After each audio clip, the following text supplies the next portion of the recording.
Hi everyone, thanks for joining us. Can you hear us in the back okay? Yeah, you can. Wonderful, thank you so much. Hi, welcome. Thank you for joining us tonight at Green Apple Books on the Park. We're here with Darwin BondGraham and Ollie Winston for their book, The Writers Come Out at Night, Brutality, Corruption, and Cover-Up in Oakland. Let's get a hand for Darwin and Ollie.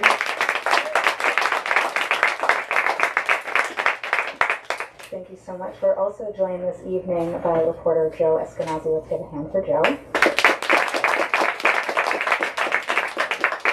So I'm the bookstore guy. I have very minimal business before we get to the fun part of the evening. It's usually more fitting when I say that. But this evening, I'd like to just remind you to please check out our event calendar at greenapplebooks.com. We have a pretty good lineup for this season if you're into literary events. Thank you also for keeping your mask on between sips of beverage. We definitely do want you to imbibe. Please imbibe and enjoy yourself. But we're also trying to move forward safer and be celebratory, but try and keep one another safe as best we can. So thank you for being cool about it. We appreciate it. We also want to give our authors the grace to keep theirs off during the event. Thank you also for purchasing copies of our author's book, which are available right here in this bookstore at the front register. You can find them at the front, and then I think it's safe to assume you will sign them at the end. They're going to sign them at the end.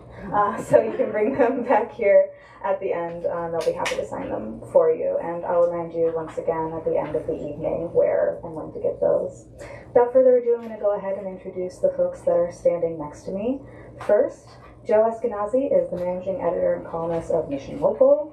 He was a writer and columnist for SF Weekly from 2007 to 2015, and a senior editor at San Francisco Magazine from 2015 to 2017. Joe was born in San Francisco, raised in the Bay Area, and attended UC Berkeley.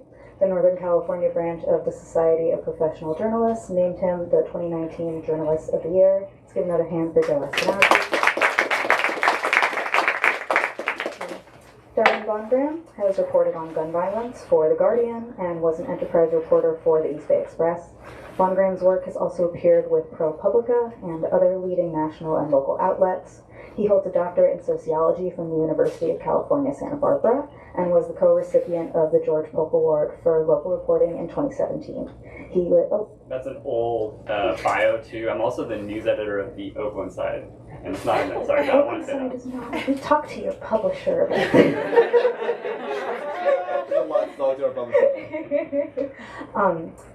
He's one of the founders of Oakland Side, and he lives in Oakland, California. You can follow him on Twitter. Please welcome Darwin BondGraham.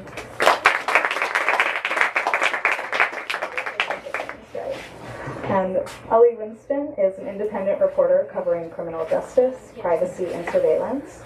His work has been rewarded with several awards, including the George Polk Award for local reporting in 2017. Ali is a graduate of the University of Chicago and the University of California at Berkeley.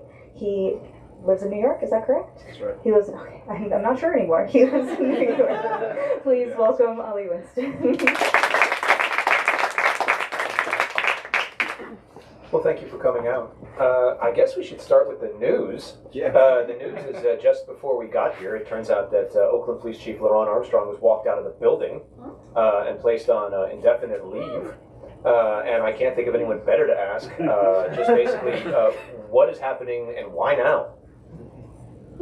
I was almost late here because I was like at my computer, like, rushing a story. And I got this text message earlier today that said, "Oh, LaRon has been placed on admin leave. He got walked out of the building," and I'm like looking at my phone, that's crazy. And I called this source back, and they're like, "Oh, you didn't hear already?" And I'm like, "No, I didn't hear."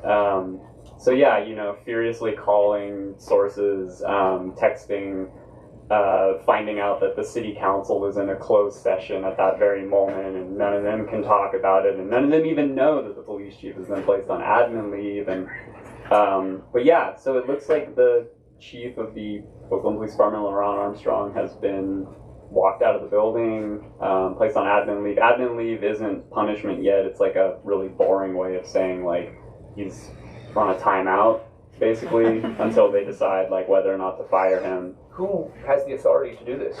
Yeah, that's confusing also, but it looks like this was the new mayor of Oakland, Shane Tao, and her city administrator, Ed Riskin, although Ed Riskin is also on his way out of the city. He said he's going to leave soon, and so it looks like Shangtao will have to find a new police chief and a new city administrator, and there's a bunch of other top positions in the city that are kind of unfilled now.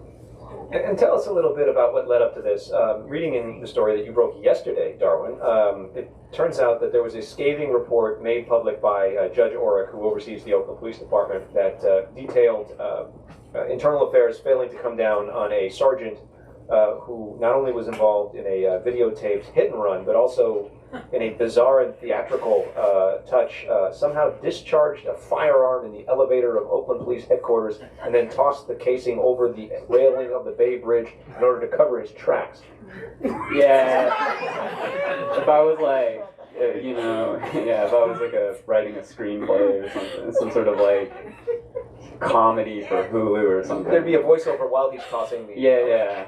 Some like, voice in his head narrating his misdeeds or something. This is a bizarre story. This sergeant, whose identity hasn't been disclosed yet, appears maybe to have been having some mental health crises or something, and got in an accident in an OPD vehicle in the parking garage of his building here in San Francisco, while also with another officer who he's dating. And if you're a sergeant and you're dating a police officer, you're supposed to disclose that to the department, because the department doesn't want you put in a position where you'll ever be supervising someone who's below rank. And so they didn't disclose that. They got in this accident, they did a hit and run, they left, they didn't report to the police department. Well, the OPD found out later when an insurance adjuster contacted them and said, hey, you guys, one of your cop cars like damaged my client's car, you're gonna have to pay for this. I'll just, I won't add all the other, details here, but basically the really serious thing that happened here is not necessarily the sergeant's behavior. Any organization like the Oakland Police Department has, like 700 and something police officers. Any big organization is always going to have people who like screw up and do crazy things. And it's not expecting an organization to be perfect and not have that kind of stuff happen is just that's not realistic. It's how it's dealt with. So it looks like the captain of internal affairs, Wilson Lau, at the time, this was over a year ago, it looks like he purposefully purposely and inappropriately reduced the discipline for this officer. So this officer was facing termination for a hit and run and for some of the other issues with the car crash. And so the IA commander reduced that discipline to try to keep this officer on the force because the officer is popular and well-liked and politically connected in Oakland. And the police chief did not read the report and examine it and signed off on it without, was not even a summary review. And so that's the major failure here, is that police in the Oakland Police Department, if they're popular, are getting away with misdeeds, and the problems go all the way up to the commander of IA and the police chief. So that's the news, and none of that's in our book. But I foresee it being in a either another book or a subsequent, addendum in another edition. I think what you're getting at here is the money shot from the 16-page report, and I know, Ali, you had thoughts about the timing of this, was the multiple failures at every level to hold this sergeant responsible belie OPD's stated position that it can police itself and hold its members accountable for misconduct. Instead, investigators were left with the impression that the system is designed not to uncover the truth and hold those who commit misconduct to account, but instead to find ways to minimize misconduct such that OPD members are able to avoid serious discipline. This seems a bit on the nose in this discussion we're having about your book. Yeah, so the broader context here is that this report was not written by the Oakland Police Department's Internal Affairs Bureau or any other component of city government. It's written by a law firm hired by Federal District Judge William Orrick. William Orrick is the current judge in charge of Oakland PD's now 20-year-old consent decree known as the Negotiated Settlement Agreement. This is a binding reform program that the city of Oakland entered into in 2003, January 2003, right? So we're basically 20 years old this month, it's almost legal to drink and all that. But the consent decree is a result of an egregious police scandal uncovered in 2000 that is known as the Ryder scandal, which stems from a young officer named Keith Batt, who was assigned after graduating from the academy, at the top of the police academy, young guy from Sebastopol, really, idealistic, pretty talkative, pretty hard charging. He was assigned for his field training. When you're a young cop and you're fresh out of the academy, you do your first 6 months as a probationary cop on the street with a supervising officer who is selected by the department to train younger officers.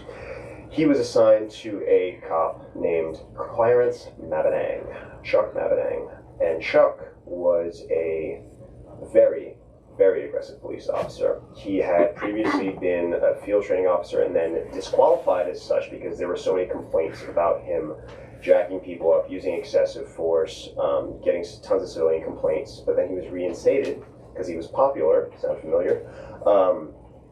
And because the rank and file believed that he was a good officer, a good guy, he produced numbers, tons of arrests that made his supervisors look good, which then made the police chief look good, which then makes the politicians look good, and that sort of dynamic. So Chuck wasn't alone. Chuck was part of a group of officers who dubbed themselves the Riders in West Oakland, and they patrolled that area of the city at the turn of the millennium and engaged in basically Rudy Giuliani-style zero-tolerance policing.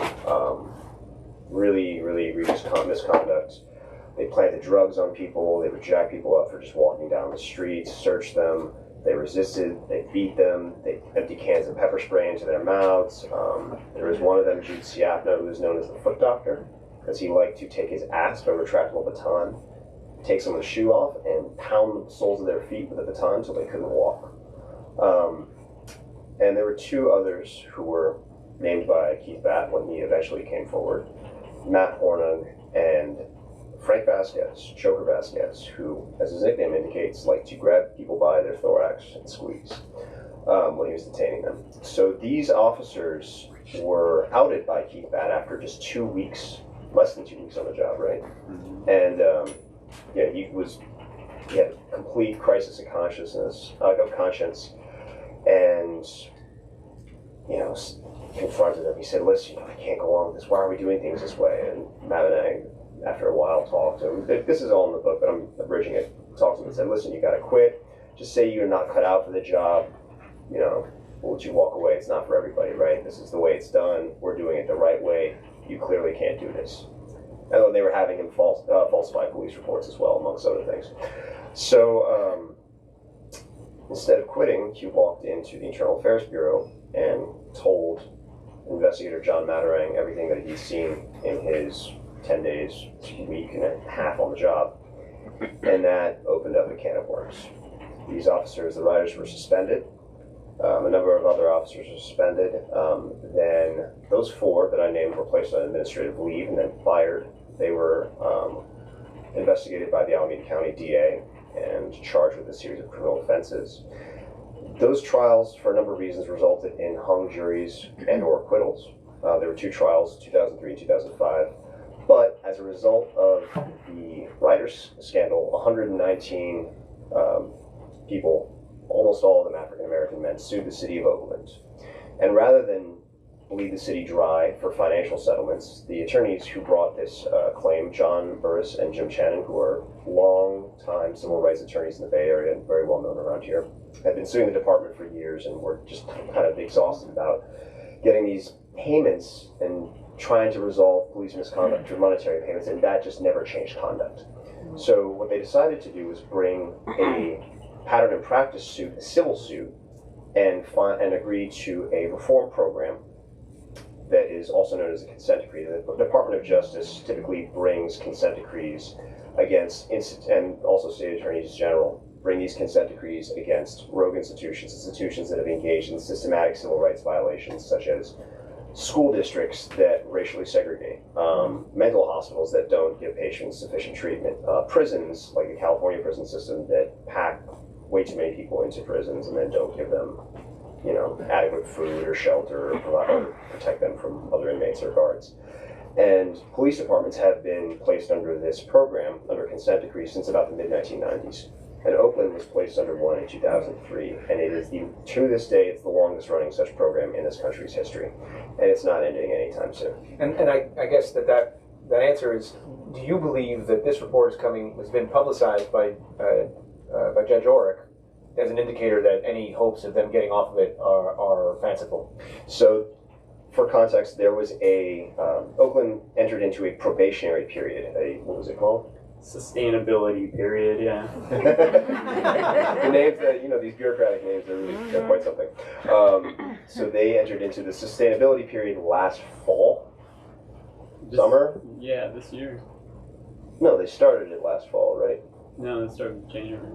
It started in January? Yeah, so the police department has to show for a year that they can sustain the reforms that they've implemented, and in theory, they could have ended this federal oversight sometime later this year, but yeah. So the bottom line is there's a hearing next week about the status of the oversight, and this report essentially. The last line that you read out, Joe, about the department's ability to police itself, that's the essence of the consent decree. The consent decree is really geared around internal affairs overhaul and making certain that the Oakland Police Department has adequate resources and procedures and integrity to investigate police officers for suspected misconduct, and when it happens, to maintain a consistent standard of discipline, and that is the exact opposite of what this current report shows. Now, the behavior of this sergeant who shot up the elevator and smashed up the car here, this is miles away from the riders. And reading over your book, I'd forgotten just how brutal it was, and I'd forgotten how truncated the time period was. When I watched Training Day, I thought this couldn't all happen in one day, but apparently it really could. And my question is, do you believe that kind of behavior could exist now, when everyone has a camera in his pocket, when police officers have cameras on their chests, and when people communicate with text messages? And as I read your reporting in 2017, I kept thinking, don't these guys know what the E in email stands for? It stands for evidence. And so what I'm wondering is that, if that behavior a figment of the past, is the impunity with which it was undertaken and the aggressiveness something that you couldn't do now in a more documentable era? But in Oakland, we're not seeing, extreme acts of police brutality as much as we used to. That's certainly true. But what you're saying, I don't think applies to policing in the rest of the country. We see plenty of examples all the time of recent cases, right, of police officers acting, under the assumption that they may have impunity, but they're doing horrible things, and they're caught on camera. I also think it's kind of bizarre that a lot of officers themselves are on social media and saying and doing horrible things. This isn't, what I'm about to tell you isn't in the book, and I'm going to be pretty vague about it because it's something that I've been looking into lately, but there's a former police officer who runs a fake police department called River City Police, and he sells merchandise through it, and and a lot of other police officers are fans of this police officers, River City Police. The merch is stickers and little fake badges and stuff, and someone tipped me off to this, and I started looking at this Facebook page and this guy's website and the merchandise he's selling, and I realized that it's all extremely misogynistic and homophobic and horrible stuff, and he's not hiding it, and he's actually selling it and promoting it. And this is a guy who's linked to the Post, the Police Officer Standards Training, the state bureau that just professionalizes police, and he's doing this, and so, sorry, that's just the thing off the top of my head, but there's plenty of other examples of police officers saying and doing horrible things and documenting it themselves on social media and not seeing anything wrong with it. So yeah, the rise of cell phone cameras and all that is everywhere. Could the riders happen again in Oakland? I don't think it has anything to do with the fact that there's cell phones and cameras everywhere. I would say it's more about the fact that there's been decades of really extreme oversight and transparency pressuring the police department to transform itself. Now, on the opposite end of the spectrum, here in San Francisco County, we have the lowest arrest rate in the state of California. We are 58th out of 58 counties, and it's not close. It's like the Warriors of my childhood. They were in last place by a lot, right? And so what I'm wondering here is there a way to responsibly, find something in the middle of the spectrum from over-aggressive policing of the sort that you documented so well to de-policing? Here in San Francisco, famously, police were caught watching a burglary and just doing nothing. Well, that's a crime. Excuse me, that's not a crime. That's a fireable offense. Failure to take police action. And I do not believe any of those gentlemen were fired, let alone that. But what I'm wondering here is, what factors do you think have led to this? Is this something you see, in other police forces, or is that what has led to this passivity that even responsible people in San Francisco now are alluding that there may be some manner of slowdown in law enforcement? Blue flus are not new. A blue flu is basically a police slowdown. They do this when they decide to throw a fit and they believe that politics are going against them and that the citizens are pushing back too hard. The politicians have passed a law they don't like. I grew up in New York City. It's where I live now. The NYPD is notorious for this. And the last time they did a blue flu and then put it into work to slow down in 2015, crime actually went down. So, there are various factors, social factors that influence the rate of violent crime, property crime, so have you. We just went through a rending pandemic. We're going through a rending pandemic and massive social upheaval, and there's been there's been tons of job loss. There's a lot of housing instability that started beforehand, before 2020 kicked in. There's a lot of other factors that push that dynamic, and policing, we ask law enforcement to do an incredible amount of things. We ask them to keep violent criminals off the street. We ask them to arrest petty criminals. We ask them to act as social workers. We ask them to basically act as mental health professionals. It's a Swiss Army. I mean, I'm not the first person to make this observation. David Simon, who wrote Homicide and created The Wire, has made this observation many times, that we treat police as a Swiss Army tool in American society because we've cut away so many other areas of the social safety net and our state function. Thank you, neoliberalism and Ronald Reagan and all that. That's right. But, honestly, the way back from that brink is to deal with some of the crises that we see as public health issues. Other countries have done this as well. With regards to law enforcement and impunity, the reason why they do that is because law enforcement is a political animal. They have political clout. They use their ties with businesses, with real estate, finance, with the political class to get policies and laws that protect them from transparency, from accountability, from repercussions, and from getting their budget cut. When was the last time you heard of a police department getting its budget reallocated towards schools or parks or another city service, towards sanitation? It doesn't happen because they have the ability to go on strike and say, well, if you don't want us to police, your city's going to go to hell. And then when they have the money, they do what you're describing in San Francisco and basically depolicing the city. And San Francisco is not a poor place by any means. No. But really quickly, I'm going to say some nice things about the Oakland Police Department. I'm not a person who thinks that the Oakland Police Department is like a totally rotten institution. And this probably sounds crazy because you're looking at the book and talking about that.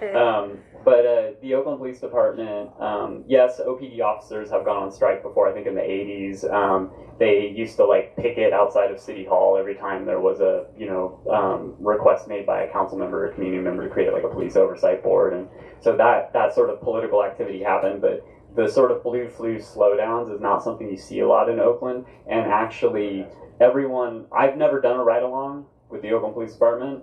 I know Ali has, but I used to stay up late at night and listen to the scanner all night and just listen to the calls and stuff. And I've talked to a lot of people. I've talked to a lot of officers. I've read a ton of police reports. So I feel like I have a pretty granular understanding of what the police are doing out there. And in Oakland, they don't have time to slow down. The city, in addition to having a dysfunctional police department, the city of Oakland does have a very real crime problem. And the police officers there are called upon to do so much. And one thing they're called upon to do is to constantly respond to calls about, oh, there's a person running down the street with a giant knife, trying to stab people. Oh, there's, 20 gunshots just went off at such and such intersection. Oh, there's a person lying in the road getting run over by cars on 73rd Avenue. There's, across town. The cops there literally run from, these extreme like code 3 call that, you know, just calls over and over all night, emergency calls. In recent years, the OPD has not slowed down, and it's interesting, they have implemented some of the reforms in the negotiated settlement agreement. Crime was dropping until the pandemic happened. So OPD in some ways is a bit of a counterfactual to what some other departments have done in terms of the police unions and the politicization. But they're counterfactual because there has been so much sustained community pressure over the years for them to change their ways. Also, the internal culture of the department is not one where shirkers are tolerated. They do not tolerate the blue flu. They do not tolerate people sitting in their cars and sleeping and not engaging in work. In fact, the supervisor of the riders, Sergeant Jerry Hayter, who would go under a bridge and pass out in his police cruiser, he was. And that's one of the reasons why the riders were able to engage in their conduct, because they had no supervision. Their sergeant was literally asleep on the job.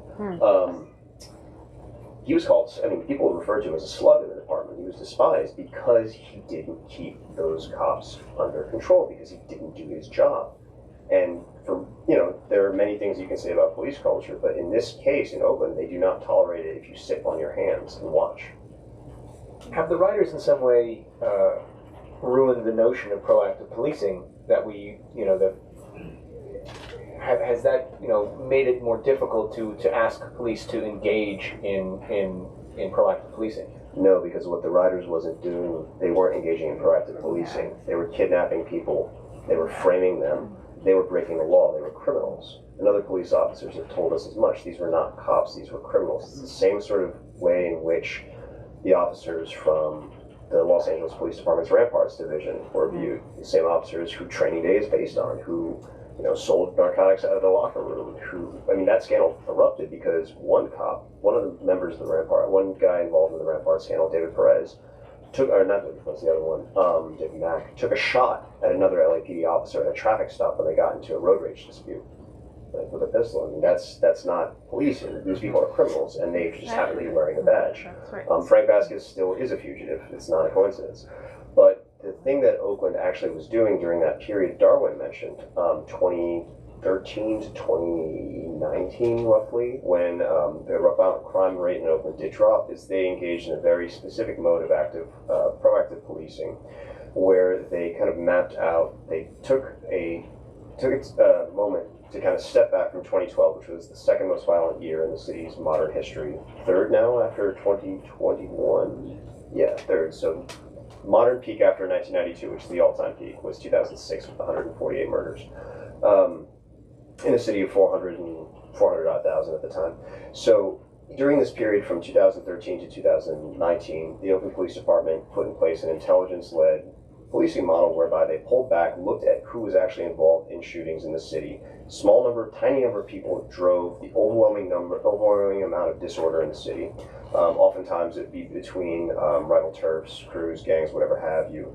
And they decided to kind of focus on these people, many of whom were on probation or parole, with a kind of carrot and stick model, the ceasefire model, which is controversial, doesn't necessarily work, but basically the idea is you contact these people who you can contact, who you're able to touch on, and you say, listen, you know, you bring them in, you say, we know you're engaged in street violence, we know you're involved with these groups. They may be or they may not be. Sometimes that approach didn't really work and it got the wrong people in there. It's a big risk of that program. But it gave them kind of an out and said, look, we're giving you a heads up. There are maybe some cursory social services you can be involved with, but just don't go out and pull the trigger, right? And that did have some level of success with regards to violent crime in the city. And that also led to a number of like large gang-style prosecutions in federal and state court. Controversial, not popular, but far more intelligent and targeted than the gang injunction program the city engaged in the early 2010s. And that is what, by and large, is credited with that decrease in violent crime. But again, there are many other factors too, which happen to be like the Bay Area was doing quite well economically at that time. So, let me ask something else. Is that in your book you document, you know, in granular detail, you know, what these guys were doing and their MO, and it doesn't seem like these guys were on the make. Right. So what was was this just a power thing? What was yeah, it was a power thing. So police corruption is different in different regions of the United States. On the East Coast, parts of the Midwest, some of the major cities, police corruption is very much about getting money. It's about cops identifying drug dealers who they can, like, you know, go kick in their door after hours with some ski masks and put some shotguns in their face and take all their dope and take all their money and then give their dope to their informant friends, and then the cops can make a bunch of money off it. That's basically the outline of the Baltimore, you know, gun trace task force kind of corruption. Collars for dollars. Yeah, collars for dollars. There's just a ton of different types of police corruption on the East Coast that are it's primarily officers wanting to make money. One reason you see a lot of that kind of corruption on the East Coast and other parts of the country is because officers are paid very little. On the West Coast, California, we know our officers are paid quite well. And there's always been a different culture of policing in California. Policing in California was professionalized much earlier than on the East Coast. So California, Berkeley, for example, is the home of August Vollmer, the like father of modern policing, and the criminology department at UC Berkeley, which played a really big role in professionalizing law enforcement.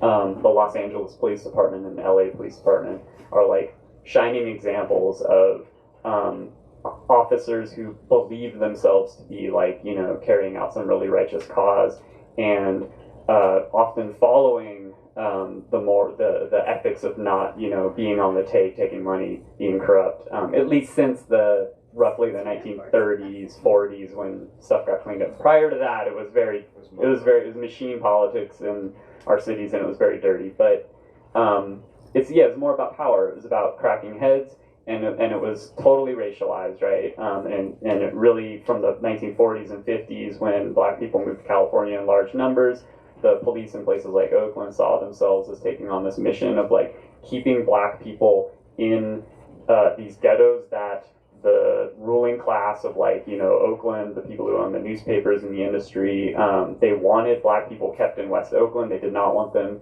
to leave those parts of the city, and they let the police department engage in just really brutal methods that violated the Constitution. And, you know, that carried forward through to the present, to where, you know, in the year 2000, the riders are on the street and they're going around and they're abducting and beating up and brutalizing almost all black people. And for years, you know, this wasn't a problem until one rookie officer spoke out about it. But it's totally true. The corruption here is very much more about power and brutality, and then the secrecy that's involved with covering that up after the fact to avoid the political ramifications of it. It's less about money, although, you know, you do see money and sex and other things, like, it's sometimes in corruption here.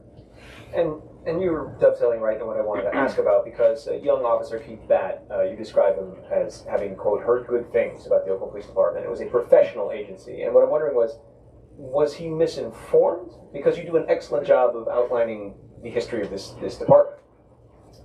I mean, insofar as law enforcement goes, yeah, it's a professional agency, but the question is, how do they do their job, right? Mm-hmm. Again, as we've discussed, Oakland is a place where police are active.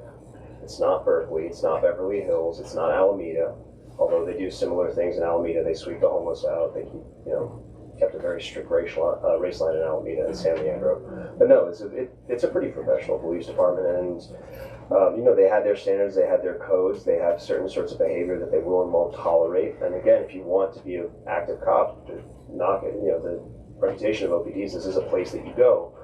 It's not a surprise that places like SF and San Jose and other departments in the area hire away from Oakland's academy. They basically pull a lot of officers away on laterals because they know that they're trained quite well. And I'm saying this as somebody who's reported on law enforcement throughout this country. I mean, one Oakland cop is worth like 6 NYPD officers. They don't know how to find the safety on their guns in New York. I'm serious. In that case, were the riders inevitable? Yes. Please explain why. So the riders were not acting as rogue cops. They were popular cops, well respected. They produced the numbers, as we mentioned, and they produced the numbers for the police chief, Richard Word, who was under instruction from the mayor at the time Jerry Brown, between stints as governor, Oakland was his political comeback in the 2000s, after late 90s, early 2000s, after his years in the wilderness. It was his political comeback moment, and he, for those of you who may not remember, or weren't in California at the time, Jerry Brown, kind of before he ran for mayor of Oakland, he had, 2 failed presidential bids? More. More. Anyway. And Moonbeam decided that, he wanted to, that was his nickname, Governor Moonbeam, because he wanted California to have a space program in the 70s. And, he was always pretty out there and wanted to kind of push Oakland's, wanted to push a progressive agenda and sell himself as a progressive politician. And he had a show on KPFA and invited a lot of, very out there guests. Was very new agey, lived in a loft in downtown Oakland back when it was not seen as chic. Jack London Square, yeah. Had a dog. Just showed up random places with it. Yeah, and random bars too. His picture's still around town in a lot of spots. But he ran for mayor on this kind of ecotopian vision, and then when he got into office, we had a former member of Oakland city government tell us all of a sudden overnight this guy turned into Rudy Giuliani West and put in place an extremely aggressive program of gentrification, real estate development, and zero tolerance policing, a la NYPD mid-1990s style that, as some of you may know, ended very badly and is one of the reasons why police community relations in New York are so absolutely poisoned. But the riders were part of this program. Right? They were acting basically on. You said they were inevitable, but was Jerry Brown the spark for a wildfire, or what if Jerry had decided to do something else? Jerry cut them loose. This is the thing. He would go into police departments and to the lineup and say, "I'm going to go out there, hit those corners, take those streets. I'll back your play. Do what you need to do. I've got your back." Just kind of cheerleading them on, and the officers. They're not stupid. They understand that this is cover. This is their, and also it's basically their boss telling them this is what I want you to do because the mayor runs the police department. So it enabled a group of officers who may have had these instincts and may have come up in hard charging units ahead of time. Oakland had some very interesting units called special duty units 1 through 3, beginning from the 1980s that were a little bit more focused and didn't engage in this level of systematized brutality. But no, they were cut loose, and honestly, it was, given some of the stuff that came out in the investigations of the riders, they weren't alone. Frank Vasquez alone, his acts of misconduct dated back to the mid-1990s in different sectors. I mean, if we hadn't had Jerry Brown egging them on, would this have still happened? Do you feel like it was going to happen? Probably. Yeah. Jerry Brown, the riders were like the unique manifestation of OPD's problems under Brown, but prior to the riders, there were scandals involving the Oakland police. One thing we talk about and we write about in the book is the shooting of Melvin Black, a 15-year-old African-American boy who's killed in his neighborhood in 1979. And it's one of multiple controversial police shootings within the span of about a year, which then leads to the establishment of Oakland's first police oversight board. That conflict, as it were, was sort of the product of the political leadership at the time in the 70s. Lionel Wilson was the mayor. After Jerry Brown, you see other kinds of scandals popping up under different political leadership. Ron Dellums, while he was mayor, was criticized for being not in the weeds enough of the city, not responsive enough to the needs of the citizens, and like just kind of like absent in some ways. And a couple scandals popped up during his tenure. Later on, when Gene Kwan is mayor, again, other scandals are popping up. One of which, just briefly, had to do with the fact that during the Great Recession, a lot of police officers were laid off in Oakland, and so Kwan came into office and thought, well, I'm going to rebuild the ranks of the Oakland Police Department because a lot of residents want more cops on the streets. So they had this effort to hire a bunch of cops, which meant having a bunch of police academies, which meant they hired on a bunch of young people who probably shouldn't have been police officers. And then some of the stuff that happened included, I'll give you one example. there was a night where some cops went to a bar with their sergeant and they got really drunk, and then they drove down the hill from Montclair and they crashed their car, and then they got out and they wandered down the street totally drunk and went up to a stranger's house and opened the door and tackled the woman who lived in the house and got in a fight with the guy, and then one of the cops ran out from the backyard pretending to wave a gun at the people who owned the house. They had no idea who owned the house. This happened because they hired people, young rookie officers who had no business being police, Texted things they shouldn't have, drank too much alcohol, had like really inappropriate kinds of relationships that were conflicts of interest with their jobs, and crashed their cars a lot. So again, different kinds of scandals under different mayors. Brown's was unique in the sense that one of his big flaws as mayor was saying, I'm going to make Oakland safer than Walnut Creek, and I want the cops to go out and arrest all the criminals, and we're going to lock them all up. Now, I was going to drop this in before we discussed Jerry Brown, but you beat me to it, which is, should Jerry Brown sleep well?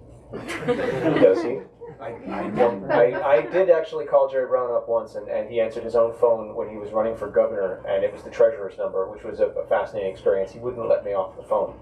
Well, this is one thing that's actually quite interesting. I've never really heard Jerry Brown talk that much about Oakland, aside from in a couple of oral histories in which he he whistles past the entire Ryder scandal. I mean, I think that he was one of these people who was really let off the hook, not just by the acquittals of those officers, but also by the Department of Justice, and the State Attorney General of California, neither of which investigated serious patterns of. Wasn't he the Attorney General by the time? No, Later on. Later on he was. He But had the opportunity to sit on this, though, didn't he? yeah, but the U.S. Attorney at the time, Robert Mueller, who later went on to run the FBI, I mean, he could have charged the rioters federally at that point, and didn't. The Department of Justice under both Clinton and W during his first term could have done something about OPD. They could have mounted a pattern and practice investigation like they did with LAPD and Ramparts, which is contemporaneous to Oakland. And that conduct, I guess, because LA's a bigger media market, and Were the people being ripped off more sympathetic? Yeah, okay. Yeah, they're a little bit more sympathetic. I mean, another thing is that the people who were allegedly going to testify against the rioters many of them had rap sheets. And this is a point in time, we're talking 23 years ago, when there's a concept. You have police officers' word there. First of all, no cell phone video. There's less digital evidence flying around, and it's one person's word against another. And are you going to believe an officer in good standing with all these medals, or are you going to believe somebody with 19 priors? I mean, that's the thing about Keith Batt. They couldn't discount his testimony because he was a rookie officer, because he was one of their own turning on them, and he'd have had such high marks in the academy too. So the Department of Justice, again, I still believe that this is something that should have been dealt with by an entity outside of Oakland, but everybody whistled past it. Speaking of inside Oakland, what is the epitaph for Sean Wendt? That's an interesting question. For people that don't know, Sean Wendt was the police chief, believe appointed in 2013 as like an interim, and then made permanent chief. And under Sean Wendt, the Oakland Police Department did something it had never done before. It actually started implementing the negotiated settlement agreement, all 52 of the complicated tasks. It started finally building this racial stop database and this risk management system that used algorithms to flag problem officers and their behavior, in hopes of maybe intervening with them early on to prevent them from doing something more horrible in the future. Under Sean Wendt, the shootings of the number of people shot by Oakland police officers plummeted to where today the Oakland Police Department has a very low rate of what are called in the police profession officer-involved shootings. For a bunch of reasons, Sean was making a ton of positive progress on the negotiated settlement agreement. He was appointed permanent chief eventually, and then in 2016 it came out that he had played this role in basically covering up, in sending a message to the internal affairs unit in the department that it was not important to investigate these really egregious allegations that numerous police officers had sexually exploited a 18-year-old, 17-year-old girl, 18-year-old woman, and Sean Went was made to resign over that. What happened to Sean Went? I believe he worked at CarMax for a while. He's in the FBI now, right? No. He's in the FBI lead academy. It's not actually affiliated with the FBI, even though it calls itself the FBI lead academy. Yeah, what does the FBI stand for here, right? I think it stands for Federal Bureau of Investigation, but Do they have like 2 D's in federal? Yeah. I don't know. It's really weird. They're not actually part of the FBI, but they claim to be the FBI lead academy. They send you an email and it says it's PayPal and it's okay. Yeah, and that's where a lot of these officers end up going. What I'm getting at here is, did he stumble during the Celeste Guelph scandal, or did that reveal larger failings, that there were bigger problems that revealed, or was that a singular mistake? Well, to address the second part of your question first, there were the bigger problems. Had to do with who had become an Oakland police officer. There were a lot of younger officers implicated in that particular scandal, hired during Jean Kwan's mayoralty, who should have not passed their. They shouldn't have become police officers. Their background checks showed different problems. Their conduct during that entire incident made it clear that they were not of the moral character that you should have to become a police officer. However, Sean, it's a very complicated story with him, because before he became police chief, he made his bones as an internal affairs investigator, and a very dogged internal affairs investigator.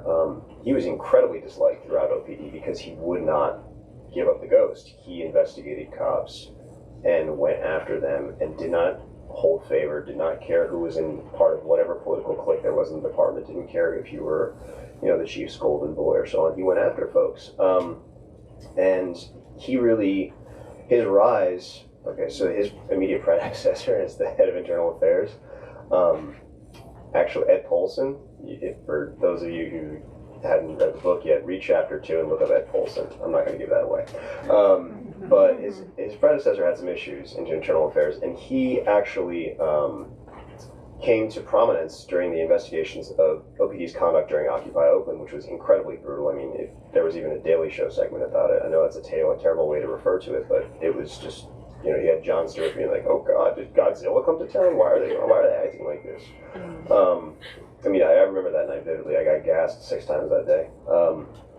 But Went actually investigated the failed attempts to investigate OPD officers by other internal affairs investigators, and called BS on a lot of things they did there. And basically, during the long fallout from Occupy Oakland, gave some statements to the court monitor that said, I don't have any confidence in our department's ability to investigate ourselves. We are not doing this right. We're not implementing the reforms. We are currying favor. We're corrupting the internal discipline process. This is not a modern police department.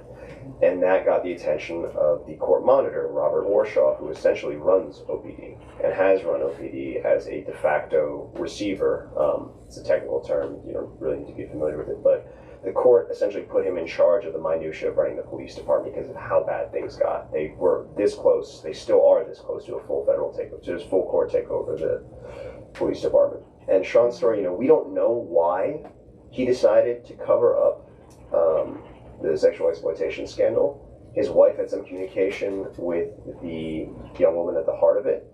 We don't know how they got in contact and so on, but Sean's decision to kind of bury this, it's still perplexing, and he wouldn't answer our questions. So there's a little bit of intrigue too, in the sense that when that particular case became public, it was clear that some other high-ranking officers in the department saw it as an opportunity to get rid of Sean.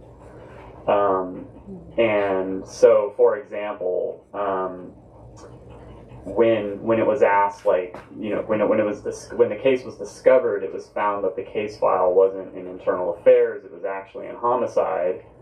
And the case file itself, when Warshaw and others were able to get to it, included stuff like this suicide note from this officer who had killed himself. His wife had also killed herself, allegedly. Yeah, and the suicide note laid out the whole sort of allegations of this sex exploitation scandal, and it's just unclear like why the investigation occurred in that manner, and then after the fact why some information leaked out of the department. Every time there's one of these big scandals that breaks at OPD, a bunch of other scandals start emerging, because it's like the knives are out and all the commanders are like stabbing each other in the back, trying to like, you know, seeing as their moment to like take out their rivals. And it's like a purge. Yeah, it's like a purge. It's like a Game of Thrones scenario. It's like a, you know, just pick your favorite horrible, violent Hollywood movie metaphor. It's very Soviet. Yeah, that's what Yeah, totally. We're getting short on time, so I'll ask you the positive question, which I think you do a very fair job in the book of pointing out, you know, the progress that's been made. But why don't you outline to us what has Oakland and its citizens and its police department gotten for the good out of this 20 years of reform process, and what of that cannot be easily undone? So there's a lot that's come out of these 20 years that wouldn't have happened otherwise. Number one, no, I don't think the police would have changed around their chase policies, their pursuit policies. Beforehand, there used to be OPD may put an emphasis on vehicle and foot pursuits. You catch the suspect, you get the person who's running away from you. Don't let them out of your sight. Don't let them go. You know, you're basically a hound. Don't let up your prey till you have them in your teeth. Now the pursuit policy takes into account safety. It takes into account potential threat to bystanders, potential threat to life, even if it's of the suspect. You don't have to go pell-mell in order to pursue a suspect. You can actually box them in, maintain a perimeter, and protect life at the same time. That is one of the reasons why the police shootings in Oakland have dropped so precipitously. That's one of the reasons why I started reporting on OPD. I covered the shooting of Gary King Jr. in 2007, about a year after it happened. That was one of my first articles when I moved to the Bay in 2008. And again, stop, pursuit, that sort of thing. Suspect wasn't let to go, so he was shot and killed. There are many other shootings like that we document in the book. Derek Jones is one of them. You know, that policy shifted around. The racial stop data, that wouldn't have happened. That reform wouldn't have happened without the oversight. The creation of a police commission to run the police department, and taking that power away from the city administrator, which is an appointee of the mayor, that democratizes the control of the police department and moves it a little bit out from, it makes it more responsive to the citizenry and complaints. Internal affairs complaints are now investigated far more rigorously than they used to be. You know, the 60% of the search warrants are not falsified anymore as they were circa 2009. I mean, that's a ridiculous number. How many of these things are here to stay, and how much could be lost through either sloth or someone intentionally not wanting to deal with it? Yeah, it could all be lost really easily. In this book, we try to avoid, we try not to tell people like what should be done, because who are we to say like, you know, what should be done to like fix policing? Well, what we try to do is we try to say we're taking a really hard look at this institution in this one city, and we're just going to tell you what we see. And what we see is a really problematic institution that's been made to deal with one of society's most complex problems, which is crime and how crime manifests from poverty and inequality, right? And the society is not, our society on a larger scale and all of our other institutions are not being reformed in a way that could address the root causes of crime and prevent crime from happening. And so when you don't reform the larger society this way, your only solution then is what? To hire cops to, you know, deal with the phenomenon of crime and lock people up in prisons. And we see that in Oakland, and all of the problems that flow from that situation, which are people's rights being violated, institutionalized racism in the criminal justice system, like running rampant. And the only thing that has worked to kind of like check that over time is, again, it's civil society, it's civil rights attorneys, it's activists. This is what we see in Oakland, right? We see from the 1940s and 50s and on, we see all sorts of people. We see people running for office. Most of the politicians are arguably part of the problem over that history, but we just see civil society. We see a lot of people putting a lot of pressure on this department, constantly trying to expose its problems, constantly trying to push and agitate to reform it, to make it better. Nowadays, abolition has entered the mainstream discourse. We see police abolitionists. We see people talking about defunding the police department. All of that pressure on the department is what we observe in Oakland, and what sort of where we end the book is that stuff kind of does work, but once you take it away, that's when the problems reemerge. That's when you have That's when you have scandals. That's when horrible things erupt into the light, and it's sort of depressing, right? Because it's like we can't just set up an institution that's going to like ensure that the police aren't going to abuse people. The police commission in Oakland has been it's been problematic since it was created in 2016-17.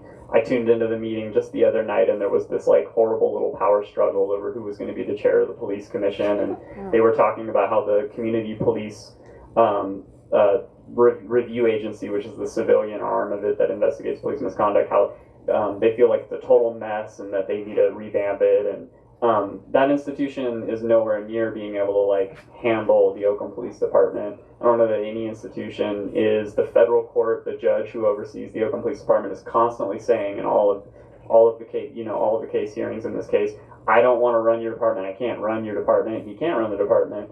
None of these institutions can. The activists, but all together, constantly putting pressure seems to have a positive effect. But once you take it away, it's like running with a kite. As soon as you stop it, okay. So we're a little bit short. So the last question I have is, where do we go from here? You know, in the near term and the long term, and how much is Oakland a bellwether for police reform and policing, and how much is Oakland a bit sui generis? So I do think that Oakland is a bit of, I mean, one of the reasons why this book is so much fun to write is that in the course of researching the broader spread of law enforcement in the country, as we were kind of situating Oakland in context, it became apparent that Oakland does trend ahead of the country in many different ways. Oakland is the site of some of the earliest pushback, like really organized pushback to law enforcement abuses in this country. The state actually the state legislature investigated the Oakland Police Department's conduct towards African Americans in 1950, I believe. They held hearings, many of that were again triggered because of relentless investigations by a number of left-wing communist attorneys and organizations in the East Bay.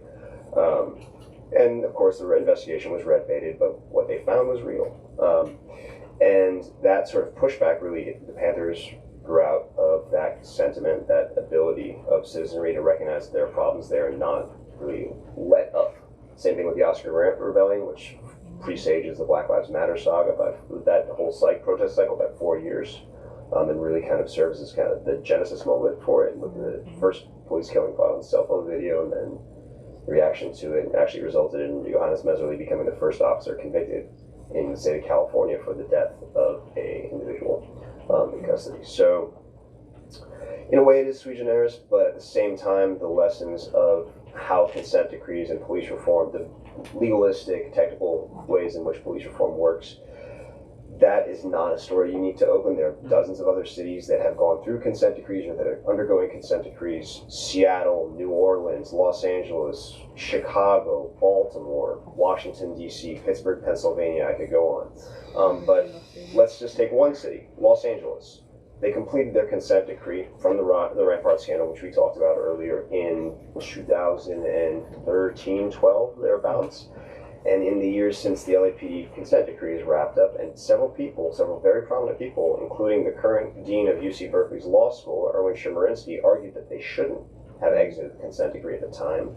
The consent decree's monitor in Los Angeles, William Bratton, was a private consultant, and then after the consent decree ended, became the police chief. So there's a little bit of a revolving door there, which oftentimes happens when you pay attention to the weeds of law enforcement. That's a long digression to say that LAPD has backslided in a tremendous way. Their handling of the 2020 protests in Los Angeles, the George Floyd protests, is just one example. There have been scandals involving sexual abuse and exploitation of police cadets, underage people who volunteer with the police department. They have officers who sold guns out of the department. There recently in the San Fernando Valley was an entire scandal that involved cops falsifying gang data and entering it into CalGang, the state's gang database. So, you know, this sort of reform it's a very fragile project, and, you know, consent decrees are not perfect. There is a question that we raise in our book that, frankly, I think is unanswered about whether or not this is a good, an appropriate mechanism, a lasting mechanism to change law enforcement, and whether you can change law enforcement. These are all questions we raise. We can't answer them, but they're bigger than any two people can ever get at. Yeah, and to your question about like what's next, what should be done, again, like our book is not some grand statement about what should be done about law enforcement in America. It's a very modest contribution to like the history of law enforcement in the United States, and we offer it as like, you know, information. We don't know what other people will do with it. We hope that it's useful to all kinds of people, whatever their goals might be, but it's certainly not a statement about like what needs to be done. That's not we're just not the right people to be telling anyone what to do. But more than that, where are things going in Oakland? Yeah, where are things going in Oakland? I mean, I think coming back to the beginning of our conversation tonight, things are in a very chaotic place in Oakland right now. Might not be a police chief in the near future. They might have to bring in a new police chief. It's kind of deja vu, you know, like when Ann Kirkpatrick was fired a couple years ago, that threw the department into a bit of chaos. LaRon Armstrong is a lot less popular amongst the rank and file, so you're probably not going to see the Oakland Police Officers Association holding some big, like, you know, hug-a-thon outside their headquarters to like say goodbye to the favorite chief that they had. But totally, Oakland is in a bit of chaos right now. The institutions there are a little bit messy. It's got a new mayor. We'll know a lot more when there's a court hearing on the 24th, and we'll see what the federal judge says about it. But the prognosis right now is not good. And I guess we'll leave it at that. Thank you for coming out on a Thursday.